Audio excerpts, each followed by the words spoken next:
آپ اس کو جو ٹائم دے رہے ہوتے ہو وہ کوالٹی ٹائم ہوتا ہے یا پھر محض چلتے پھرتے ایک ایک ایک بس دہرا رہے ہوتے ہیں؟ نہیں، آپ نے بڑے دل کے ساتھ، بڑے خلوص کے ساتھ اور بڑے ہی دھیان کے ساتھ اللہ کو پکارنا ہوتا ہے۔ آپ جس ہستی کو پکار رہے ہوتے ہیں وہ خالق کائنات اور مالک کائنات ہے۔ جب آپ اس کی طرف متوجہ ہوتے ہیں تو آپ نے سرسری سا رویہ چھوڑ کر اپنے بہت ہی خود کو پریسائز کرنا ہوتا ہے کہ آپ اس وقت اس ہستی کی طرف اپنے کام کے لیے اس کی طرف متوجہ ہوئے ہیں، اسے پکار رہے ہیں اور اس پکار کا فوری جواب آتا ہے۔ تو اس کے علاوہ بے شمار کلام ہیں جو آپ کی آسانیوں کے لیے ہیں۔ آپ ڈیلی لا حول ولا قوت الا باللہ ریسائٹ کیا کریں، یہ بہت ہی اعلیٰ ترین وظیفہ ہے، اور بہت ہی بے شمار اولیاء کرام اور بہت سارے دینی لوگ جیسے اللہ الصمد چینل ہے ایک، اور بابا جی عرفان الحق ہیں، اور اس طرح کے بہت سے اللہ کے بہت پیارے لوگ ہیں جو یہ وظیفہ بھی بتاتے ہیں، اور یہ میں خود بھی کرتی ہوں، اور یہ اس کو بہت بینیفیشل اور بہت ہی میں بتا نہیں سکتی میں کیا کیا اس کی خواص بیان کروں اور کیا کیا وہ بیان کروں جو میری زندگی میں اس سے ہوتا ہے۔ میں بہت ہی ایک کمفرٹ زون میں چلی جاتی ہوں، اور میں اپنے ساتھ اللہ کو پاتی ہوں، اور میں سبحان اللہ، یہ کتنا طاقتور احساس ہوتا ہے کہ اللہ کو سوچنا اور اسے اپنی زندگی میں اپنے کاموں میں محسوس کرنا۔ الحمدللہ کہ جب میں دل سے یہ کرتی ہوں تو مجھے فوری طور پر نتائج حاصل ہوتے ہیں۔ تو اللہ تعالیٰ سب کو پریشانی سے بچائے، لیکن پریشانی زندگی کا حصہ ہے۔ تو آپ دوستوں سے میری گزارش ہے کہ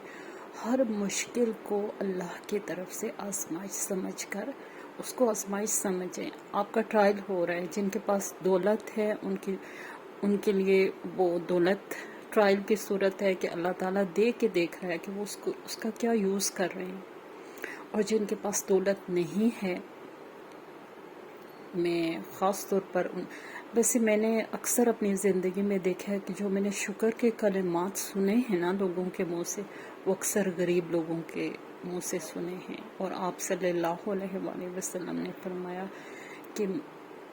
میری امت کے غریب سب سے پہلے جنت میں داخل ہوں گے۔ یہ غریب لوگوں کے لیے بہت بڑی بشارت ہے، لیکن غربت کو برداشت کرنا اکثر لوگ سہ نہیں پاتے، اور جو ہے غربت آپ کو سرکشی کی طرف دھکیل دیتی ہے، اور آپ میں حلال حرام کی تمیز ختم ہو جاتی ہے، جائز ناجائز کی ختم ہو جاتی ہے۔ حالانکہ یہ جو ہے بالکل انسان ہے نا، انسان وہ اتنی زیادہ مشکل سہ نہیں پاتا، تو اللہ پاک سے جڑے رہیں، آپ کی ہر مشکل کا حل اس کے پاس ہے۔ ہمارا دین ایک مکمل دین ہے جو خوشی کے بھی طریقے سکھاتا ہے، غم کے بھی آپ کو غم کا بھی علاج ہے، دکھ کا بھی علاج ہے، تکلیفوں کا بھی، ہر چیز کے لیے ایک دعا ہے۔ تو آپ اپنی کتاب اور اپنے جو ہے دین سے ہدایت لیں، بجائے اس کے کہ آپ یہاں سے وہاں جائیں۔ بے شک اللہ کے ولی ہیں، الحمدللہ اس ملک میں بہت سے ہیں جن کا میں نے ذکر کیا، میں ان کو اکثر ان سے ان ٹچ رہتی ہوں کہ یہ لوگ بہت ہی اچھا، بہت ہی اعلیٰ پائے کا ظاہر ہے۔ اللہ کے ولی جو ہوئے بابا جی عرفان الحق، تو پھر وہ اس طرح کی، اور شاہد صاحب ان کی اسٹوڈنٹ بہت ہی اچھا کام کر رہے ہیں، تو ان کے ساتھ جڑے ہونے کی وجہ سے ہمیں کوئی چیز اگر نہیں سمجھ آتی تو ہم ان سے پوچھ لیتے ہیں۔ تو میں آپ کو یہی ریکمینڈ کروں گی کہ اپنی ہر مصیبت، پریشانی، دکھ اور خوشی، یہاں تک کہ خوشی میں اللہ کو یاد کریں۔ جب آپ کو خوشی ملتی ہے نا تو سب سے پہلے 2 نفل ادا کریں شکرانے کے، اور اللہ سے بات کر کے اس کو شکریہ ادا کریں کہ یا اللہ میں اتنی مجبور تھی اور میں نے تو نے میں نے تجھے پکارا اور تو نے میری پکار سن لی۔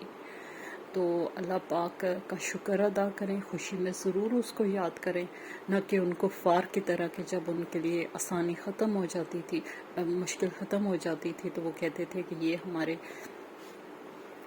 بھول جاتے تھے، اللہ سے جو وعدے کیے ہوتے تھے ان سے مکر جاتے تھے۔ نہیں، آپ نے خوشی میں بھی اللہ کو یاد کرنا ہے، اور دکھ اور مصیبت تو ہوتے ہی اس لیے ہیں کہ آپ اللہ تعالیٰ